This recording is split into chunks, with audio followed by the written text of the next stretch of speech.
Good afternoon from Australia. Richard Miller here, Never Not Here, and the saga continues. It's kind of a cool afternoon, and we're getting warm ones, we're getting cool ones, and we're getting hot conversations, and we're getting thoughtful conversations, and we're understanding or uncovering or discovering things that haven't really crossed our plate yet, that we haven't really put on the table. And I think that's probably what we're up to, is to say, hey, there's options, and each and every one of us can try them out and see if they make sense for our life or for our family or for our community. And that's all it is. It's kind of a big melting pot, mixing pot, where we can get everyone's idea and see if maybe even we can put them in place in a better way than the person that invented it. We can just take a mixture of thought and somehow get out of our small box, our own thought box, and see if, number one, it can give us a positive attitude and a better feel, like we see light at the end of the tunnel, or we see there's lots of possibilities, and with somehow pulling anxiety off of us. We're more available. We can play with the options, and somehow we can create that way. Creativity maybe is play. So let's just go for it. Please help me welcome Jain. So thanks so much. Hello. Hi. So my first time to Australia, but maybe I've been here a lot of times, every time someone tunes in, right? Yeah, you're very well known here. That when I've talked about you to my friends, they already know you. So it feels like you've been here a few times. Or you have family here, you have people who highly regard what you're doing. Yes. It feels so different to be here in person, Has it always been a desire to come to this part of the world, Australia? Or was it through mutual friends that brought you here? Not really. We all think about it, and we mostly think about it as a creative place to work when we're young. And we'll just go somewhere where there's a frontier and where there's freedom, and, that's our thought, whether it's true or not. And I went to Utah. I worked in Utah for maybe 14 years or 12 years or something like that, which in a way is a desert country and not quite so modern. A lot of thinking that relates how you live with how you see life, and try to live it. Try to live your ideals. And then in many more modern cities and modern areas, we think, oh, who would ever do that? That's old-fashioned. And to try to live your ideals, you get screwed. You got to be a fox, right? Mm-hmm. And so then, in a way, I did, but in another way, I couldn't have never imagined that this Australia, these maybe 2 weeks I've been here. Amazing shift, and amazing people that listen and that introspect and that really feel themselves and have thought of a lot of things about their own lives, right? And it's not such a standard line like we have seems like we have in the U.S. And then most of the standard line is just feeling like nothing can be done, just resignment, and just saying, oh, don't be stupid. Don't talk about those things, just plod on. And then that's it, we have no options. We have no control. All the politicians are the same, There's no one to vote for, there's no sense to even go and vote. It's kind of like pretty negative. Yeah, we look upon America as a highly advanced society. We're considered down under here, and if you want to go out to the world and share your message, you have to go to America, because America's always like 10 years ahead in its fashion and technology. So a lot of people go to the States to get known because we're very much unknown here. But there's a lot of dreamers here. Australia's good as a place to cultivate ideas and make mistakes and be independent and think about things. So yeah, so Australia's an interesting country. We're only 200 years old here. Wow. That's important what you said, because and I think of that often, a small country is going to be the one that figures out how to live, because you have to be able to make mistakes. Exactly, yeah. And learn from your mistakes, and you can't really Otherwise, you know, if you're going to put in new programs in a 300 million person country or a 500 million person country, you know, it's going to have to be very autocratic. We have no, excuse me, we have no like culture or identity besides our Aboriginal beginnings, which we acknowledge here. We're only 200 years old since settlement from England, and the typical Australian person is kind of lost as to who they really are. So there's a lot of unhappiness. Like a lot of youth are growing up without any real identity or understanding who is Australia, what's an Australian. So they end up pretty much misguided and doing silly things because we have no real coherence as a country.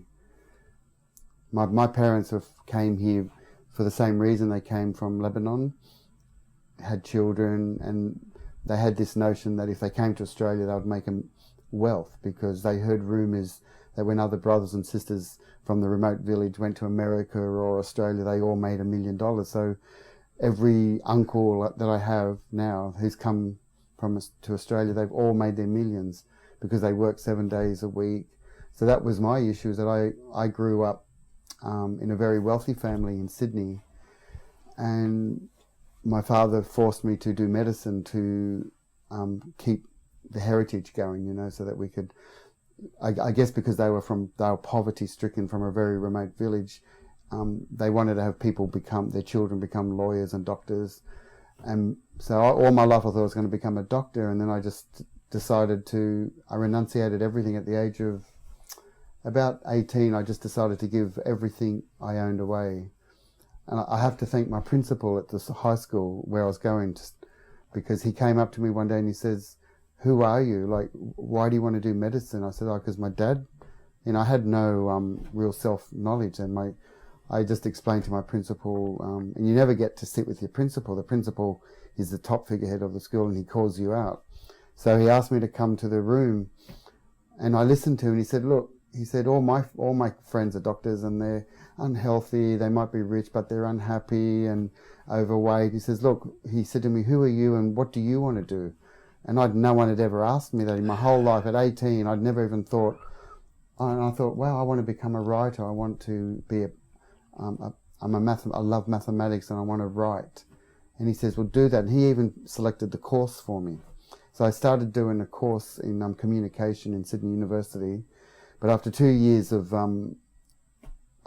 learning, I couldn't take any more academic. For some reason, you get to a saturation point.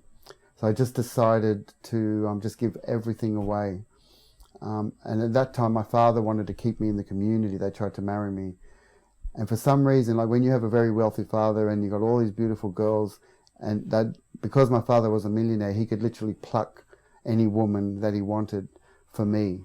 But I kept saying no, no, no. And again, I don't know why. All I know is on a higher level that if I said yes, I would. If I married Margaret, who they wanted me to marry, because in my culture, first cousin married first cousin for probably thousands of years. We're all inbred. But for some reason, I don't know why, and this is my quest, I said no to my father. And then he tried to buy me a house because he had so much real estate. He made his wealth through real estate and building and shops and leases. And then he offered me a house. And for some reason, again, this is like at the age of 19, I said, "No, I don't want the house." And he got really concerned. And the thing was, I decided that I couldn't remain in this community, because if I'd married and got given the house, I would have become wealthy and unhappy. And so I went and lived with Aboriginal people for 2 years, and I didn't see white people for 2 years. And that's where my learning came from. I stayed with Aboriginal people who didn't speak English. These are like the medicine men, and I don't know what happened I don't know if the word is transmission, but something got transmitted to me. Beyond the spoken word, by living with them and learning about the roots of the trees and the barks and the flowers and the herbs, and I guess for the first time living in cycles with the ocean and floods and everything like that, I saw a whole new lifestyle, and that put me on a quest. And that's where I believe I first learnt sacred geometry. So 25 years ago, when I was teaching sacred geometry in this Byron Bay region, no one even knew what sacred geometry meant. So I've spent this last few decades just lecturing people that, it's an eternal design, fixed design. It's a language of flowers, and it's really studying the patterns and shapes of flowers because they have a certain signature that are encoded within their geometry. So that's my particular way of trying to understand the universe, is that on my journey as I've traveled around the world, there's so many belief systems, and they're all honorable in a sense because every belief system suits that person because it makes them happy, it keeps them safe and mellow. But well, it keeps them safe, or they think it keeps them safe, and that's probably the main reason they adopt it. But whether it keeps them happy or not, I think it keeps them in misery. That's right. But for some reason they don't change, and they choose to remain in that illusion. So what happened to me over the years, that every time I tried to join an ashram, or say I wanted to become a yoga teacher, Satyananda ashram, so you're getting up early morning at 4 o'clock in the morning, and you've got to drink your urine, and then you've got to walk up these steps to do some meditation. And then one morning I slipped. I slipped on the dew on the steps at 4 in the morning, and my back went out. So it took me a month to heal my back. But every time I've tried to join any group, something has happened to me. So that's where I realized that in this lifetime I have to learn what is self-realization. And it's not to judge any other belief system or group. It's just that my particular path or self-inquiry was particularly through the language of numbers and mathematics. Because I believe that as we speak English, but if we spoke Japanese, French, German, Arabic, in 2,000 years, every language that we communicate with, as slang comes into it and things change, we can't say it's eternal. Whereas the concept of, if you've got 1 apple, 2 apple, 3 apple, this concept of mathematics and language is a fixed eternal design. So that was always my passion, and it could be in my DNA. The people who built the Islamic mosque, the Arabian mosque, was all encoded with what we call magic squares and Vedic squares, a lot of mathematics, because 2,000 years ago, or 4,000 years ago in the time of Moses, they said that we are created in the image of the Lord. So they thought, the Mosaic law states that we are so divine in the image of God that you are forbidden ever to draw the human figure. That's why when you meet a Mohammedan or Muslim person, they don't have an icon or a picture of Muhammad because it's forbidden. So really, so if you were forbidden to draw human forms, birds, animals, whatever, the only thing that they mastered was mathematics, and that's where they hid all. So when you look at that inside the domes and you see all the exquisite geometry, it's not just exquisite lines, it's actually an intelligent encoding of God to them. There's so they worked out atomic structure, like some of the patterns that you see in the Alhambra temple. If you look closely at what they've captured, it's atomic structure of crystals and things. So I went on a journey trying to understand how the heck did they know this 2,000 years ago. The same patterns that we're getting under an electron microscope, when we zoom in to the microcosm, we see certain geometries. Well, those geometries are on the walls. And so I started questing and probing and using the language of mathematics as a tool. So my current... Even in other, in other types of religions, right, where the mathematic or the shapes or the geometries aren't stressed, but there's just prophecies and things like that, the things we know, the Bibles and all that. Yeah. But one thing that seems somehow consistent is that our grandfathers knew more than we do. And that seems very perplexing. I don't know, what is that? There's some kind of a schism going on here where we're separate, more and more separate, more and more separate, and we can't really know what our great, great, great forebears knew.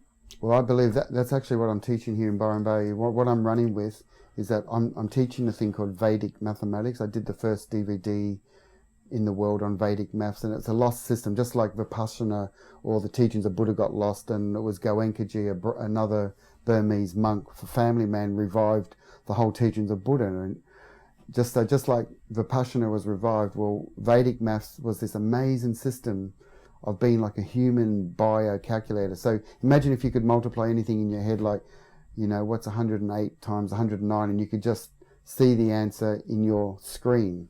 So that's what I teach. I get children to get off the calculator, because what we're doing we're teaching our children now to do all their mathematics on this external machine called the electronic calculator. So what's happening is we're not using our brain anymore, and I believe that we're giving our power, and we're actually becoming less intelligent. So the brain, the global brain, I believe, will atrophy. If we Aren't we using our brain for something else? I mean, isn't it? I don't know. With kids, maybe it's video games and stuff. But I mean, I don't know if that's using your brain or what. I mean, it is in a way. I'm not against that, but what my message to the world would be, as I travel around the world and I meet lots of maths teachers, I'm trying to say that I'm not against the computer, because the binary code, there's two codes. There's a Fibonacci sequence, which is the mathematics of biology. It's where the elbow bends. It's a human.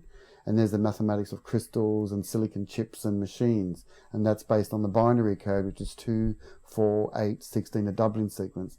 So they might appear to be different sequences. So I have enough research and information in my thesis to show that the binary code and the Fibonacci sequence of the living maths of nature are really one embedded thing. There's no dichotomy, but we see it as a separate thing.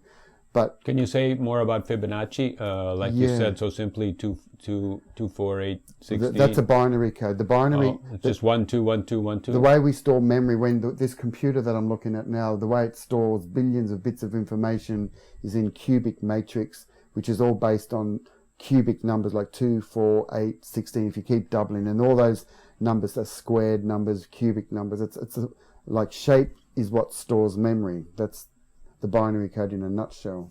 That's in a computer, but what about in a mind? So in the human biology, the mathematics of all living proteins, like the shape of every protein in your body right now. Again, if we get our electron microscope and look at a protein, it's the same as when we take an apple. Here's an apple, and I do a transverse cut, not this way down, but if I do a transverse cut of an apple, there's the stalk, and you open it up, you'll see the pentacle. You'll see that 5-pointed flower. So that 5-pointed flower or pentagon is identical to the protein, the map of all proteins in your body. But the mathematics of the 5-pointed star, which is what they demonized, is the mathematics of where the elbow bends. So if this distance, see, the elbow doesn't bend. If this distance is like, say, 1 meter or 1 unit, if you notice the human body doesn't bend at midpoints. You would think, why doesn't the arm bend at halfway? It bends a fraction more. And the distance is, if this is 8, this is 13. And that ratio of 8 to 13 are Fibonacci numbers. So if you divide the small section into the larger section, the ratio is 1.618. So if I stood up now, if I said to you the distance from my toes to my belly button is 1 meter, right? And then if I measured from my belly button to my head, the answer is 618 millimeters. So the ratio of 1,000 millimeters to 618 is 0.618.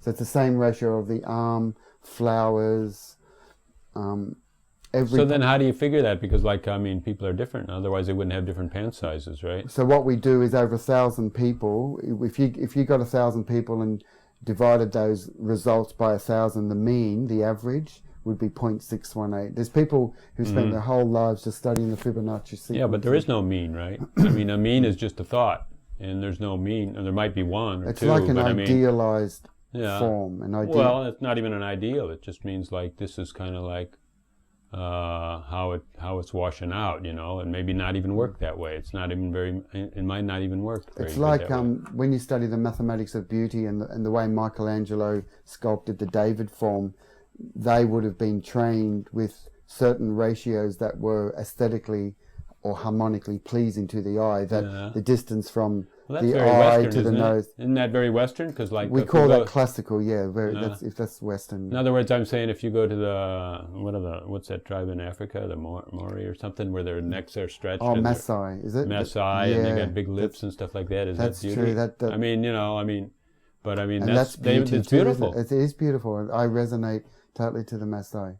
Yeah. And even now, kids are stretching their ears out and stuff like that. Okay, that's fine. But what do I want to say? Like when you're saying, okay, 1 apple, 2 apples, 5 sheep, and all that stuff. Yeah. Pretty concrete, right? Yeah. But when you're saying so much of mathematics is very abstract. I think it's totally abstract myself. Because first of all the higher math is based on 0 and infinity. The calculuses certainly are. And as far as I can determine, there's no such thing as zero, and there's no such thing as infinity. They're just thoughts.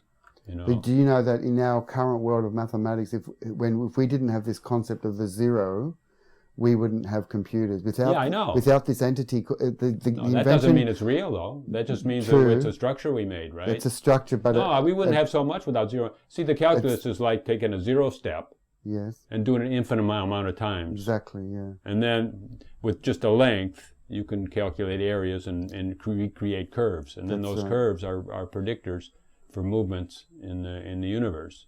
And then when you know what the movement's going to be, you design a system that's going to, a bridge that's going to stand up to that amount of weight and wind and stuff, and everything comes from there, you know. But it's all abstract. So then, in a way, they say that our manifest world is built of. What do these guys in the East mean when they say Maya? Maya. Illusion. Illusion, yeah. It's just an optional. It's optional, created around the mathematics, right? So all different kind of mathematics, each one can create a new universe in a way. What's interesting about some of the Eastern, talking about the Eastern yantras or mandalas, see, when we say the word mandala is more like a three-dimensional thing. When we look at a pretty picture, we say, oh, that's a nice mandala. That is only a shadow of a three-dimensional form. The proper name is a yantram. A yantra means it's a power art or diagram. So one of the most famous Indian diagrams is called the Sri Yantra. So here's a circle, and it's got this 9 interlacing triangles. It's meant to be actually 9 pyramids. See, we look at the shadow forms, oh, it's a nice, pretty diagram of 9 triangles, but it was meant to be like in a sphere, the relationship of 9 pyramids interpenetrating. And when you study this, when they did the spectral emission of hydrogen atom, they found that the pattern that they got for the high level study of spectral emissions of hydrogen, which is number 1 in the periodic table, is identical to the Sri Yantra, the very thing that the West have been mindlessly worshipping for thousands of years, only now has again, thanks to it's not actually the tunneling microscope, but a spectroscopy. It's shown us the invisible world. So what's happening now is like East and West are coming together. So in a way, we have to give a blessing to technology, which is the zero. The invention of the 0 and the 1 binary code has allowed us now to see everything that we couldn't see before. Well, to me, 1 is real, and 0 is not real, and infinity is not real, right? Mm-hmm. And but I don't know, like our binary code, okay, we were able to, maybe that's how nerves work, because they're either excited or not excited, right? So it's a 2-state device. Yeah. Now, I don't know, you could have a multi-state device and then have a whole different system, not binary. It's funny, I've spent my whole life teaching mathematics without a computer, and what I find fascinating in life is that the very thing that you judge, as soon as I label something, oh, the calculator's no good, don't use the calculator, use your mind to calculate. My current quest now, believe it or not, is that all I want to do now is understand the inner workings of the electron. How does the calculator work? And this is embarrassing for someone like me to say, but over 30 years of research, I want to see how, because the calculator now is faster than any human. We can push a button and do infinite calculations at the speed of light. And I thought, how does that work? This 0, 1, on, off, switches, electrons. So really, on my quest for mathematics, I'm going deeper into the nature of everything. In a way, we don't care how it works, right? Because all we care is what the results are and what we can get out of it. Do I making these calculations? And if we had to know how our car worked before we could drive it, then we'd all have to go to mechanic school, and not many girls would drive, I agree right? with that. And I do. It's cosmic. I agree with that. But I mean, what is the use of it, right? And I guess the use of it is to make a manifest world and make all kinds of new materials, and they're doing things with carbon and with different kind of cellular structures and lattices that have other kind of flexibility and strengths. And these were all predicted when Buckminster Fuller, the god of sacred geometry, when he created this 60-sided pentagonal, like a soccer ball shape with 60 pentagon and hexagon forms. He didn't know that in 30 years' time they were going to create these amazing carbon fullerene molecules, which took us to the space age, Right. Satellites. So it was through shape that has risen the consciousness of the planet. But I just wanted to make one thing clear, is that the only reason I'm questioning with mathematics, what my gift to the world is that a lot of children going through school, and they're literally like 99 out of 100 students will resent or hate or distrust mathematics. They don't understand the innate beauty of it. So what I'm trying to do is that I'm trying to approach teachers as I travel and say, we shouldn't be teaching the algebra, the calculus. It's all just left brain stuff that the kids just hate. It's better that we teach them mandalas and binary codes and Fibonacci sequences. It's more turning numbers into pictures, because when we teach numbers as art, the kids get switched on to whole brain learning, and they get switched on, and then you can teach them anything. But what we're doing now is we're force feeding all these kids to learn the same level of maths that you and I would have to learn to become a doctor.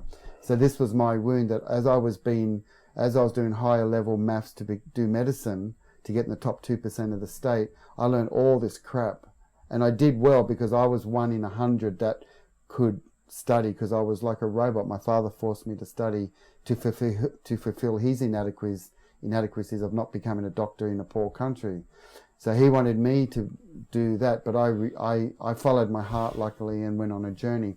So what I want to do is make sure that children can learn a beautiful language of mathematics, not that they have to work with it. So if you never did tertiary education and you just did normal primary school, high school, and you'd learnt the magic of Islamic art and just beautiful pentacles and Fibonacci sequences, at least you would have a healthy approach to what numbers represent and how they carve our world. And rather than sort of, if I talk to someone now, I hate mathematics and that's it.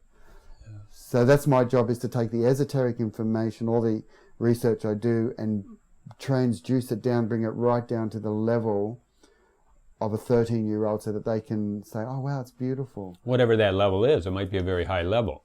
What I'm seeing right now is that geometry is mathematics, because mathematics is ratios and lengths and repeatability, and the things of mathematics are how geometry is constructed. And then sometimes that geometry might appear in nature too, or an approximation of it would. It might not be the same, Because we have this thing called pi, right? Yes. Pi is like the constant that comes out of a circle. And they calculate it to thousands of places, right? Yeah. They could say they But can what if calculate. pi was wrong? This is where I'm coming from. What if that the calculation for pi, which is not shareable, they can't actually show you how they get 3.141592. It's wrong in the third decimal. Yeah. And I'm going out on a limb here, but I'm teaching that pi is a lie, because they're not basing it on the mathematics of the Fibonacci sequence. No, but pi is totally abstract. Exactly. Because there's no such thing in nature as a circle. Exactly. There's no such thing as a circle. And so then you say, well, if there was a circle, it would have a pi, right? And some things are pretty close to circles, right? Yeah. Because you can have a bubble or something coming up the ocean, or a ring, or a smoke ring out of a volcano or something. But nothing is a circle, certainly not an orbit. Certainly not the surface of the sun is a sphere or a circle, and not a transverse cut on an apple. Yeah. There's no such thing as a circle. But it's only a human thought, well, right? how about symmetry then? Like if we're questioning for symmetry, which represents order amongst the apparent chaos, perhaps. Symmetry, balance. Symmetry is more balance, not order, right? So somehow, who knows? Man, that's just a... I just thought, no, I can't say that on here. Okay. Well, I had a thought about our very conception, the way you and I conceive, is a geometrical experience. And again, thanks to the tunneling microscope, the current view of fertilization, the old view of fertilization was that we had an ovum, a female leg, and the sperm, the male penetrated the female, and we had fertilization. That's called the zygote, the union of the male-female. That was the view 30 years ago. The current view, or the sacred geometry view, is that the female egg visualizes a sphere, right, like an orange, but visualize also that there are 12 other spheres around it. Like, okay, let's go back to the two-dimensional version. If you've got a coin here, a circle, how many other coins can perfectly fit around that coin? The answer would be 6. And if you joined the 6 circles around the center, you get the Star of David. Basic geometry. So the 3D analog of that would be, if I've got a sphere or an orange, and here's a basket of orange. How many other oranges will wrap around? Yeah, now it's in 3D, not in 3D is at 9, 10, 11, 12, 15. How many? The answer is 12. See, this is what I mean by only 12, and no other number can. It's called sphere kissing or sphere packing. Yeah. And we could study the universe, or apparently. Does it really work? Well, in other words, it might look like it works, yes, but maybe it doesn't work. Well, okay, the spheres aren't perfect either. Okay, so this thing is called. So then there's a micromillimeter between. There's a space that's here. possible. This is what they're not perfect. They're not perfect spheres. But then, let's say if there are the known perfect universe spheres. is not based on perfect spheres. That's abstract, a perfect sphere. Okay, well I'll run with that too, and I give that acknowledgement because that's a possibility. But let's just say there are perfect spheres for now, and this concept of the 12 around the 1 is very rich in symbolism. You have like someone like a Jesus who had so much love could magnetize to him the 12 disciples. So this is the 12-13 code. But this code of the 12 with around the 1 is the same as with the female leg, is that 12 sperms have to perfectly form a symmetrical coordinate system around the ovum for the 13th to come through. Huh? So I'm just saying that there was a sense of geometry or symmetry, regardless of the nature of the sphere, whether it's possible or not. But what the microscope has given us is visibility. The invisible is now becoming visible, and that's where you start seeing a lot of geometry. You start seeing a lot of amazing stuff. Well, a lot of things, these ratios you were telling us is a probability or an average, right? And then some of these other things, like if there's 12 sperms or 13, or maybe they can get fertilized with only 9 if it's kind of impoverished area, possible, right? Yeah. So anyhow, it's clear that some things are, the relationship has substance. In other words, like more or less 6 spheres go around 1 sphere, so on. And so many things in mathematics are shapes, because mathematics predicts shapes, right?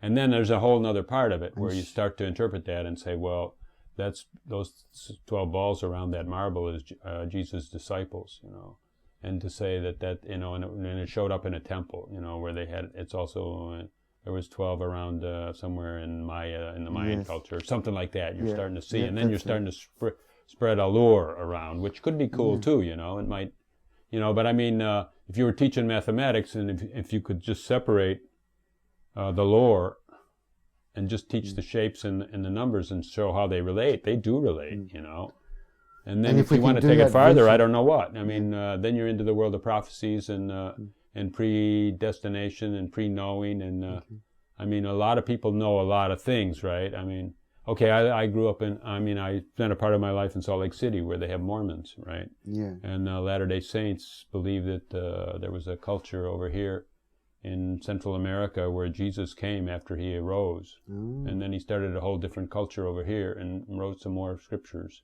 And then their scriptures are the ones he wrote from here. Yeah, it's a big movement here. There's a whole big thing like that, and then actually... I think it was one of the tribes of Israel that floated off to the New World. So then they're still hooked to the Bible in the Old Testament, because that was Lehi or somebody and his family.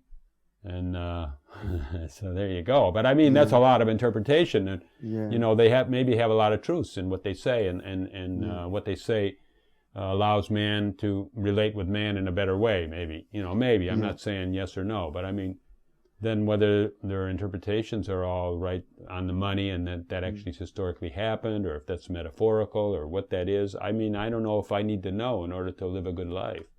I think where I'm coming from is to try, if we had to say what category does this all fit in, it would be education. So when I went to America, I just did 3 trips to America to teach sacred geometry. And what I found out was that George Bush instigated a new educational law, and it's a weird name. It's an euphemism, which means it sounds good, but it's actually bad. An euphemistic thing. It's called Leave No Child Behind. Oh, yeah, right. This thing called Leave No Child Behind sounded, great, we're going to spend more funding to advance our kids. And basically in a nutshell, what it means is that if your child got less than 50% in their maths exam, they had the legal right to give your child Prozac, which I believe is what they give to schizophrenic. And now it was so severe, the reaction was so intense that it got fought. So it got put on the side, and the bill got stopped, but it doesn't mean it's going to come back again. And what I'm complaining about as an educator is that, and if you're a teacher in America and you try to complain about Leave No Child Behind, they would actually withdraw the funding from your school. So the teachers had no real power. And what it's all about is that they're trying to teach the kids more, in a nutshell, well, they're trying to get rid of the geometry, the visual component, which is what we really want to teach. That's what I represent. We have to teach visual maths. What they're trying to do to create a Borg society, if we want to go there, is that if we teach more left brain, intellectual, algebra, no more geometry. What did you call it? Borg, as in like a swamp? No, not a bog, but a Borg, B-O-R-G. A Borg is Borg. Mindless, soulless. A Borg is like robot. Let's just say that's from some movie. That's from some movie, right? Yeah, it's our word for robot, means that you're not really a free-thinking human. Oh, yeah, but that's not what they're thinking, but they just have a theory. The theory is that America's trying to implement Leave No Child Behind, and people all around the world like me as educators are going, oh no, they can't do this. And in a nutshell, the solution is to get rid of all the algebra. If you go through any maths textbook, we could delete half of it. And I have in place now another curriculum, a bit like, say, Steiner, what you call Waldorf schools. So Rudolf Steiner 60 years ago had a vision of a spiritual education, and we nurture the soul, and we get them to draw spirals and, and all this beautiful stuff. Well, this is the kind of maths that we want.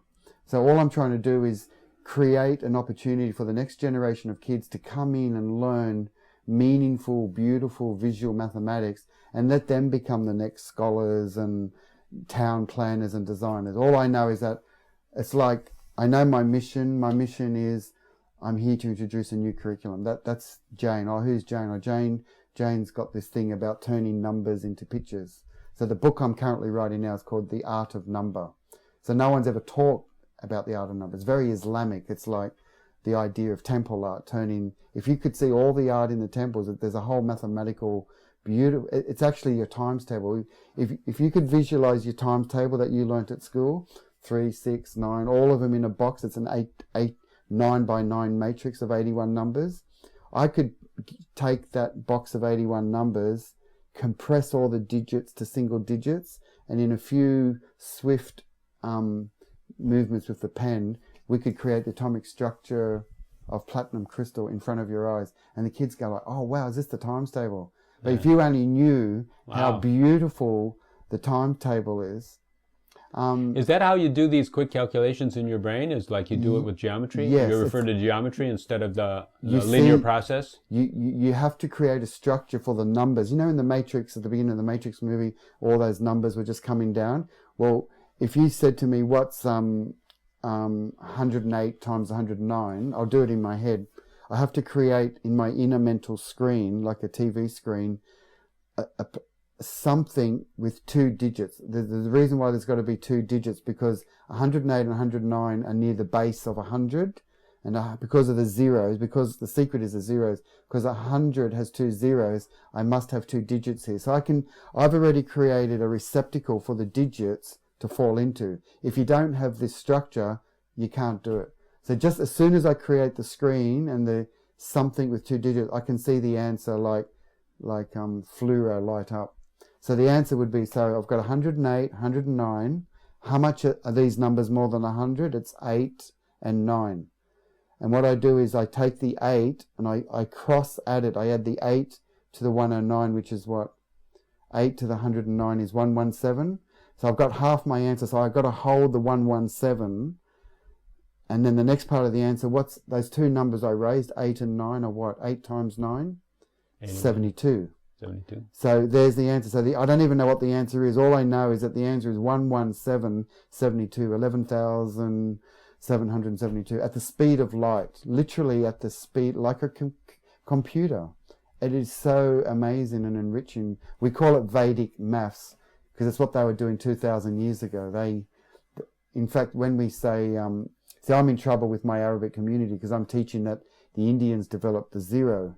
And the Arabs believe that they invented the zero. What happened was the Ottoman Empire came into India and invaded and took all their stuff, and so the Indian zero became Arabic. So when we talk about 1, 2, 3, the way we write 1, 2, 3, it's actually called Arabic numerals, which is a misnomer. It's not actually Arabic.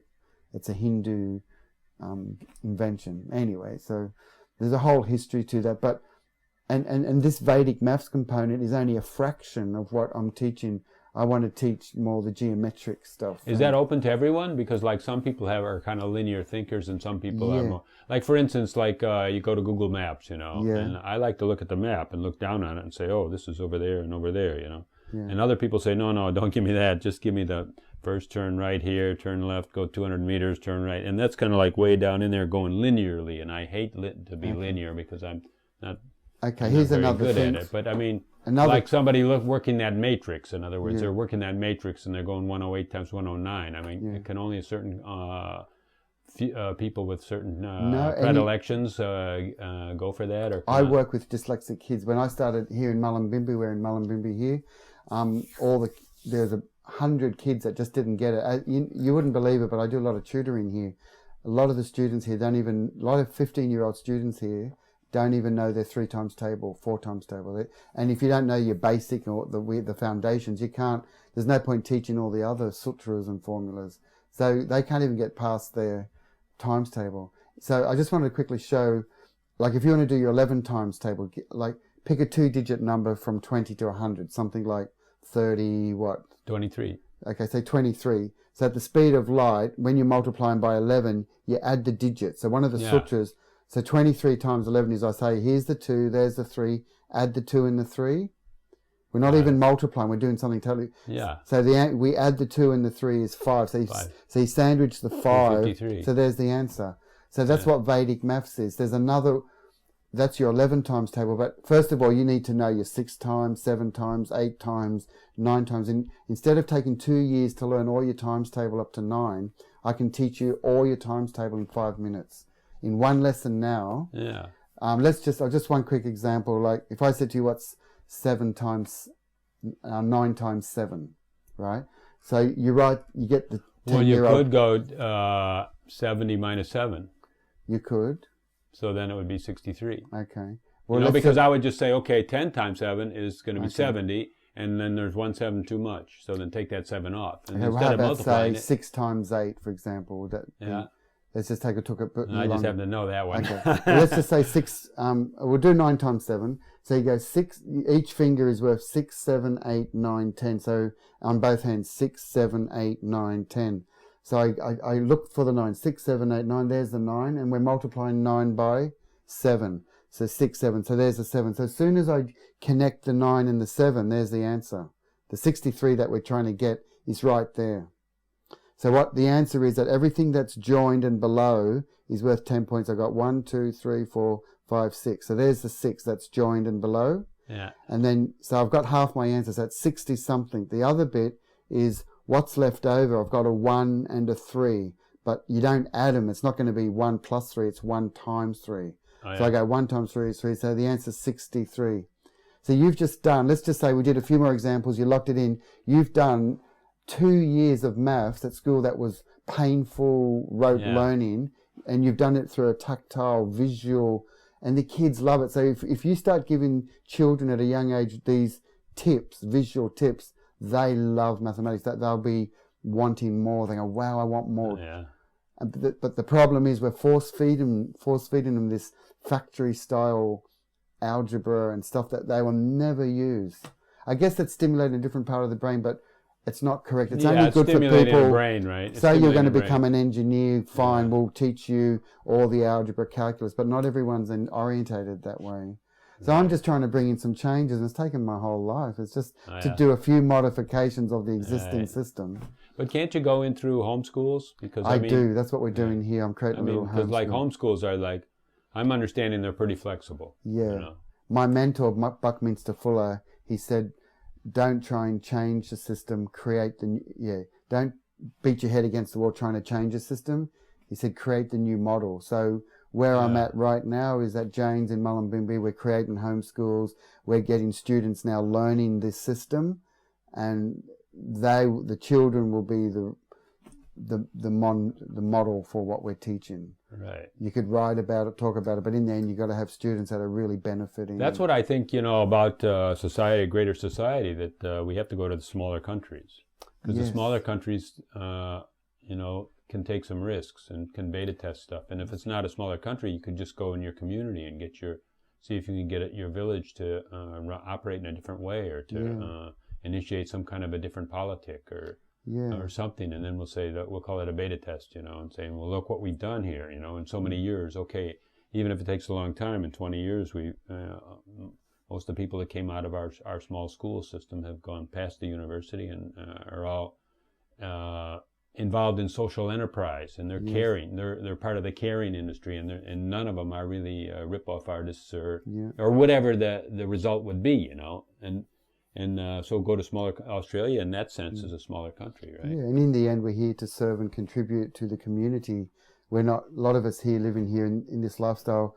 It's not that we don't want to make money. Of course, we'd love to have comfort and our needs met, but we're not money orientated. We're here to create a new paradigm. And I just watched a YouTube clip by Michael, someone who built bottle walls in Mexico, and the Architectural Society tried to shut him down because he's building homes like this now that all the sewage is self-contained. It creates its own electricity. In the Mexican desert, it's so cold, 30 degrees sub-zero. They built the walls out of tires packed with mud. And it's so self-sufficient, indoor bananas grown indoors. It's so the ideal model for these changing times, yet they're trying to shut him down. He's called the bottle. I love him because I'm an ex-bricklayer and I'm building a bottle house at the moment. I've got 1,000, if you come and visit me, I've got thousands of bottles on my place. So I'm recycling, and like we said, we're here to play and dream. It might not work. We don't know, but it's safe to play and dream here in these villages. Yeah. And because you can't build anything you want in communities in America. You got certain zoning laws. You got to get a permit, and they got to even in the desert. They forced him to he spent the last 10 years of his life fighting the establishment and trying to get the bill through the Senate so that he could build a test just to get.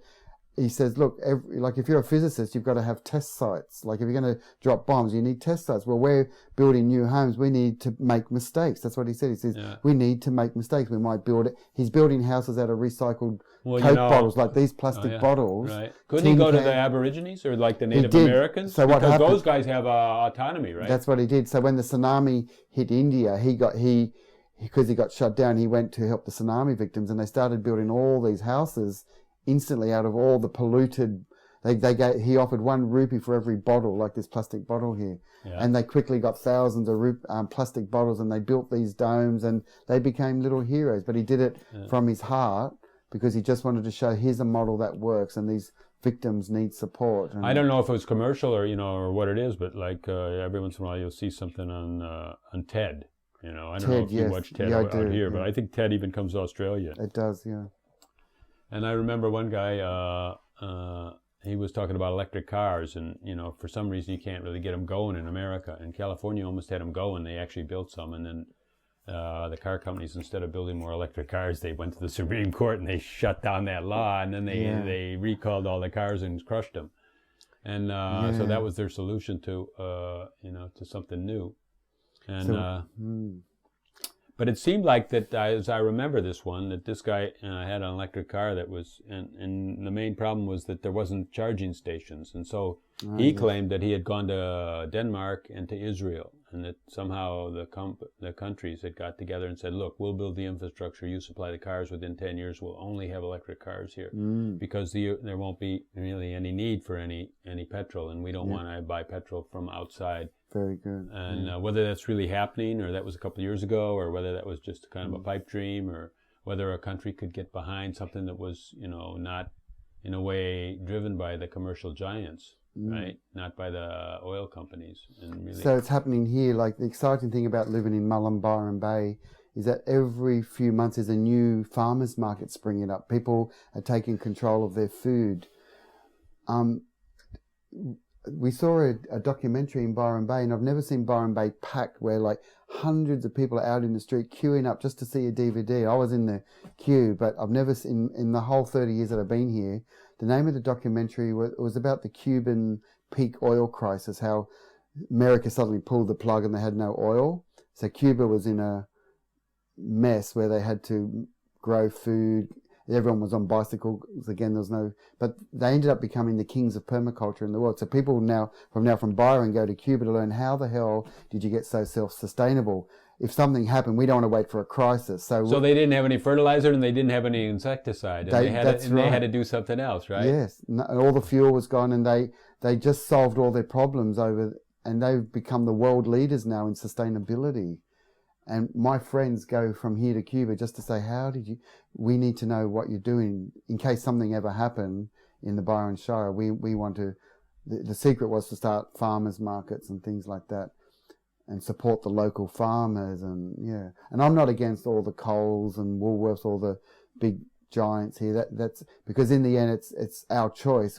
We can't judge them. It's our choice where we shop. And I still shop everywhere, but I'm just saying, I believe people have to take control of their life. Well, it's not about an alternative and just throwing other people out. But when we prove that it works, then clearly Coles and Woolworths and stuff are gonna start selling organic and selling locally harvested goods. And it's not convenient for their mass marketing system. That's right. But I mean, they'll want to get a piece of the action, right? That's right. And so this is an exciting time and place to be in, because we have to be the forerunners of change. Like, we have to become the model. So my particular niche is, okay, make maths beautiful. That's all I'm here to do. And it's really challenging because everyone hates maths. So as soon as you say maths, if you muscle test someone, they're weak. So I've got a big challenge on my hands. But anyway, and it's just like medicine. I renunciated a medical career, but deep down I'm fascinated by medicine and healing, but the ultimate thing is that we have to heal ourselves as well and take charge of our healing process. So I do a lot of fasting and retreat, and I also do a lot of indulgence and enjoy everything. So right, but you learned a lot about healing just because when we started this conversation, you said the Australian's only 200 years old, doesn't know itself, Exactly. And then I thought, okay, Jain came from Lebanon, so he knows himself in a different way. Right, and so just from that, there's a healing there, and then you can just, even when you're teaching mathematics, you can heal in another way also. Exactly, it is a healing, yes. Maths, teaching beautiful maths can be a healing. No, but I mean, you just have a kind of a connectedness, and then somehow maybe the connectedness can be in math and in shapes and sacred geometry. And I think what you're saying is that I know what I'm here to do. I'm very clear on what I'm here to do. Is because in 1984 I had a healing crisis. In 1984, in the Blue Mountains west of Sydney, I was on a community, and it was getting dissolved. There was problems there, but someone was paid to dissolve the community like a thug. So someone was paid, after a 4 years court case, I found out what happened, but someone was paid $1,000 to get rid of me because I was standing up for the community issues. So a Vietnamese thug just came and put a blade right through my heart. So I've actually got a huge scar running down here, but a knife, like a kitchen knife this big, went right through my heart chakra. So I was 27, I was living on a community, and suddenly I had an out of body, let's call it. I was 2 days out of my body, and I wasn't meant to live because the surgeon said that it just missed your heart by a hair, but I had everything ruptured, pancreas, my liver, stomach, everything was wrecked. And so it took me 4 years. So I became a hermit for 4 years. So that's how I came up to this area. So to heal my wound, like a dog licking its wound, I decided to live alone for 4 years. So I came up this way and lived near a waterfall for 4 years. And that's when I did a lot of writing and investigation into who am I? Like, why did this happen to me? Did I kill him in another life? Like all this stuff. And I don't know, even to this day, I still can't answer what happened. It happened, and it put me on a deeper journey. So, and basically, so when I was upstairs, I had a very conscious decision whether I could come back here and heal this body or just move on and wherever the journey goes. I could have, but I decided to come back and teach children. So all this conversation is like, geez, he's really passionate, isn't he, about teaching children maths. Everyone hates maths, why bother, but because I've had a glimpse, you could say, I've had a glimpse into what my purpose is. Because when I meet a lot of people here, they don't know what they want to do. A lot of the youth today, they've got no idea what they want to do. Oh, well, that's clear, that they, when education just presents a mold and say, hey, you guys, you can fit in this mold, right? And these are the standards of knowledge that we need in order to get you out of this school. And this is actually the standards that you have to leave with in order for this school to be funded. And so then it gets kind of narrow, right? And then some people probably fit the mold okay, or they just feel like, okay, molds are fun, that's a good game. And other people just are so perplexed by trying to be something that they can't be. Exactly. And I don't know. I really want to ask you some more things, you know, like to relax some. Let's just relax some, and let's just kind of somehow go beneath. Okay. Go beneath mathematics and geometry, and this whole experience of yours, where you were near death or dead, is very much. I feel it's very much deeper than mathematics. You know, you might have come back with mathematics as a way, you know, but something much more fundamental was touched. Yeah. And, you know, okay, the first thing I would say, and I don't want to plant too many ideas in you, but I mean, some kind of a love experience happened, right? Love of, okay, you're taking it out on kids and saying, I love kids and I want them to see relationships in a new way and have another way of focusing their attention, you know, and be in another space, another rhythm, another relaxation about even the schooling process, and maybe it'll carry over into their life, you know, that they don't have to be tense about different subjects, right? Yeah. But somehow, let's see, where can we go with that? I mean, if you just pause a minute and just kind of like just feel it, where would you go? The gift of that experience for me, when I'm reflecting back 1984, was that I got to live, it was like a log cabin. I was walking down, a friend said, come and heal up here. They heard about the tragedy. So I came up this way, and I was walking down the country road, and there was an abandoned old schoolhouse. It's like a log cabin, but it was an old schoolhouse from 50 years ago, and it was just sitting there. So I literally, being an ex-builder, I literally fixed up one old PowerPoint. So I had one light. There was no bathroom. So I kind of lived in a log cabin. There was a creek down there, so I washed in the creek. So just to live simply for 4 years, like, just to... Is that just what it unfolded into? Or yeah, did you actually go in there and say 48 months is my period here? No, I literally walked. I literally came and stayed a couple of months with some friends. And then but what happened was, because I'm healing, I just had this experience. And I knew I had to go to the garden. All I knew was I had to live alone, and I couldn't stay with people. So I'm staying with friends, but they were in a relationship and fighting and smoking. And it was too dense, and I had to literally escape, even though they were courteous to give me a home. So what I did, I was just walking down the road, and there's this old abandoned schoolhouse. And after 4 years, I felt guilty. I thought I better go find out who owns it. So I went to the nearest city and just offered $5 a week rent. And so I paid $5 a week rent. But the beauty was not having a bathroom. It was just go to the creek to wash, dig a hole to go to the toilet. Oh, geez, I need some food. I better go pick some food off the trees. Oh, there's an old abandoned orchard down the road. There's 50 peach trees. And so I knew the cycles. I knew when the persimmons came and the apples, and I started living on sprouts and wheatgrass. So I lived on, I think my gift is, I've lived only on wheatgrass and sunflower seeds for the last 30 years of my life. Really, no matter where I go, I always grow my own greens, because I believe it was that when I did the fasting on wheatgrass to survive, I believe that green blood was what healed me very quickly. So, how about living among the trees? Did the trees heal you? Yeah, so I started, I guess when you're in that state and you're fasting, you start talking to trees. You're alone, you've got no one to talk to, you're just alone, it's gratitude, and then in the end you get this amazing sense of, wow, I'm still alive. So every day you wake up, it's kind of like a thank you. Oh, I've got another day in paradise to be here, and because I knew I should have been gone. So that's my thing, is that I give gratitude. I wake up every morning and just say thank you, and I've manifested a beautiful place in Mullumbimby here. I've got my own private springs. So it's hard for me to go to a city, because when you're so used to living on water that's never even seen the creek yet, it's just gurgling out of the ground, and you're drinking the memory of the earth. So it's hard for me now to go to a city. So that's why, I mean, I did America 3 times in Europe, but I'm finding it very difficult to travel at the moment. And, you know, I'm getting older. I'm 54. I've just turned 54, and I'm finding like I don't need to do more research. As I'm getting older and wiser, I just want to settle now. I don't need to go out there anymore. I've got so much research that I need to get out, to put out my curriculum and research. I thought it's just time to integrate everything now and not be attached to where it goes. Just, okay, I believe this is the best way to teach 10-year-olds. Let's get this happening. Let's start a school. Let me ask a question that maybe, I don't know, maybe I shouldn't ask it, but, it's kind of a curiosity, because here you were healing. Here you were 4 years in a nature setting. What percentage of your time, were you able to totally divorce yourself from the remorse of, or the guilt you felt someone bore to you, or the perplexity that someone would attack you in this ruthless way?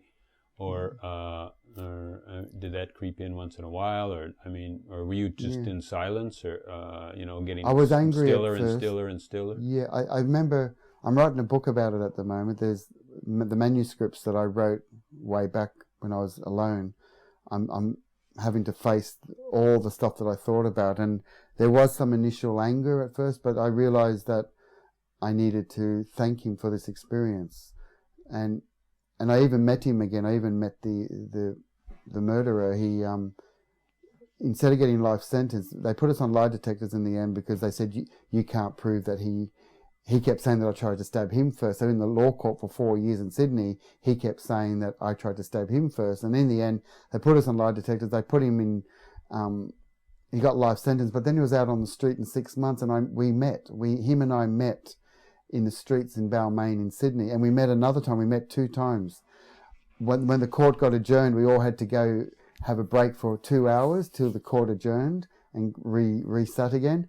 And here I am with my mother in Sydney, and there was only one pub there in Penrith, and we were sitting in the same pub with the same person on pretty much the same table, right, just this close to each other. And that would be the most cosmic thing in my life, is that I'm sitting having a beer with the actual potential murderer, the murderer.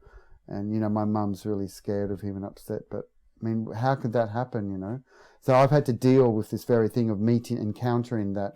But as the years went by, I realized it was the blessing that I was able to sort of get out of this body and have a bird's eye view on things. Because who is the murderer? Who? I'm trying to go beyond that. Are there any rumors about the guy? Has he changed his life too, or not? He's probably dead by now, because he was like 6'6", unhealthy. He was a paid killer, and he looked really unhealthy. I probably think he didn't last, or he'd been through wars and killed people. But it's a long story, because the reason why I was asked why they wanted to get rid of me was that the building we were, 40 artists like myself were in a building, and they wanted to turn it into a casino, and we wouldn't move out because we thought we had a lease. My father had leases. I knew all about leases. And so basically there was a big political thing about trying to get rid of us, and he was paid. So they released him. The people that did the whole business, they probably paid some money, and he was out on the street. So, but anyway, I got to meet him, and that was a profound experience, is that, I didn't talk to him. I just saw him, and we just looked at each other. But then I had to deal with the anger that arose, but then how to transmute the anger is the question. Let me ask you, let's try to pause, because I think you're in touch with some amazing things, but we're not coming out with them really, But so then in a way you died, right? Technically, I would say I died. And then you said that you had an experience where there was a choice. You could either come back or just go on your journey, right? Yeah, and I made a very clear decision that I wanted to come back. Yeah, because you'll do your journey anyhow, and it won't be far away, right? We'll all be going on our journey, so why not take the most of this place? And that's where I met my future wife. When I was living alone for 4 years, I had an encounter with someone, and after the 4 years, I met someone, and we had my 2 daughters, who I've just seen today. So for higher purposes, I needed to experience family, children. Yeah. What I want to ask you, I don't know, without a quick answer either. What's this life all about? What is this life? What is this humanity that we're opportuned to be in? And I would think that maybe you have a very interesting perspective. It would be to just know thyself, even if other people are harming you or hurting you. Like all the stories about my father. My father is my greatest teacher, because my father gave me this structure for me to know myself better. So even though my father and I disagreed on many things, and even though this man put a knife through my heart, it's all the time given me an opportunity to inquire about myself. And that's really painful when you're being harmed. Well, in a way, I mean, anything that you're doing that's not what you want is a harm, you know. And so then in a way your father was harming you, but in another way he never gave up on you. And so he proved, you know, because he tried by the business, he tried by the doctor, he tried by the education, he tried, well, I'll hook him with a wife. You wouldn't go for that. He says, okay, well, take a house. At least, you know. So I've rejected him on all levels. Yeah, no level. kidding. And he still loves you. And he didn't talk to me for 20 years because of that. Oh, yeah? Because he was so hurt and wounded. Oh, yeah, just think. Yeah. Can you ever be forgiven for that? I don't know what, you know, because here's this guy really wanted to reach out to you. His own son, his own Well, I still love my blood. father. I still go down once a year to see my family. Yeah. But we're not allowed to talk about anything about sacred geometry. And the funny thing is, the irony is that my father in this remote village of Lebanon was a maths teacher in the remotest mountains. So there was no formal education. If you did your schooling, you didn't do 4 years at uni, you just started teaching those below you. So symbolically, my father was a maths teacher in the mountains. So in a way, it was his fault, totally his fault. And right now, if I summarize my life, I'm a maths teacher in the mountains here of Mullumbimby. I'm the clone of my father. He's got a birthmark on his third eye, just like me. We're both stamped with this same birthmark, and he's my greatest teacher. Yeah. You know, and yeah, so I'm always learning to. I guess my wound on the earth plane is that it'd be nice to have a father who I could share my vision of sacred geometry. Like I have this amazing vision of how maths can be, but because my father is so traditional, if it's not the traditional maths, he doesn't want to know about it. So in the last 30 years, I can't physically even give my father a book or DVD. I'm not allowed to even talk about what I've done in my life. So that's my pain. Oh, yeah, that is painful. That is really painful. The pain is that I can't... There must be a way you could break through that, you know. There's got to be a way. Well, as I inquire, I realize allow him to be angry with me. He's upset, and I've just got to get over it. But you know, the little boy in me that's crying for approval and love would love to show my dad, this is what I do, you know. It may not be what you understand, but it's just another way of teaching beauty of mathematics. But no, I just have to live with it and accept it. I just have to accept. And I'm doing it for my own passion, not to prove anything to my father. So a lot of us are lonely like this. We live lonely lives. Well, yeah, we do yes and no. I mean, tell me about beauty then. Because like, okay, you're finding beauty in math, and you're finding beauty in how shapes and numbers correspond.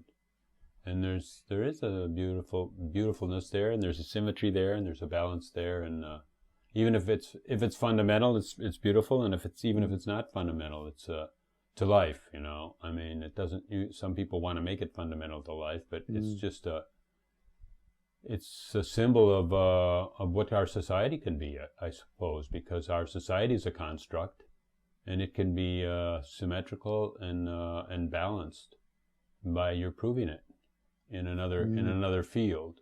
Yeah, and it's more the passion. I think when the students that I have and the people that I lecture to, I think it's not that I'm saying here learn this system of maths. I'm teaching. I guess what I'm teaching is my enthusiasm. The word enthusiasm, the word theo, enthusiasm. Theo means God. I'm sharing my great love for mathematics to others, and it's not that they have to learn the magic squares and Vedic maths. I'm just, what I represent to a lot of the teenagers here is that if you have a vision, or if you think you can, if you have a passion, follow it, and if you can make a living out of it, you can. And I want to be a model for a lot of teenagers here that they can make an income out of what they truly love to do. Right, because you said that, you know, in a way the Australian is in a fix because they don't really know who they are, and that to me leads to excesses and just drinking a lot of beer and taking drugs and getting a fast motorcycle and doing things and excesses. The trouble with that is every day goes into a higher excess, right? Yeah. Because I mean, what can follow?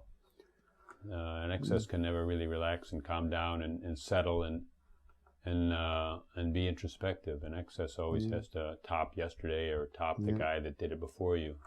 And Mullumbimby has all its problems. There's so much vandalism with like youth at night smashing people's letterboxes and windows, and just in Mullumbimby High School down the road, there was a school fight. Someone just got murdered, and it's full on. It's like here we're this humble little town, yet we have all the makings of crime, and so it's all going back to education to me. How do we tap into the youth? That's what my journey is. How do we tap into the youth and ignite them and get them onto a path that's holistic and for the community? Because isn't there some kind of trauma or something that has no outlet, and that's what happens? That's how that stuff happens. And then to find these outlets, now it might be other people could teach math, or you could be a magician using math, or you could, with math, okay, but somehow you could see that something's bottled up, right? Yes. And it's not really cool to talk about it. Yeah. For some reason, that's a taboo subject. Yeah, and this area too is a high drug taking area. A lot of us people here are recluses. There's only like a handful of people here who don't smoke and drink, and we just live for our art. So there's a good community of artists here, but we're surrounded by a lot of people here who smoke a lot of substances and things, and it's really hard because you can't go out anywhere and get bliss. Like, we're all looking for bliss in a way. Some people are getting bliss from drugs. We get bliss through art or creativity. So a lot of us just stay at home and create. And yeah. So, but I guess you could say that about any city as well. It's not really just localized here.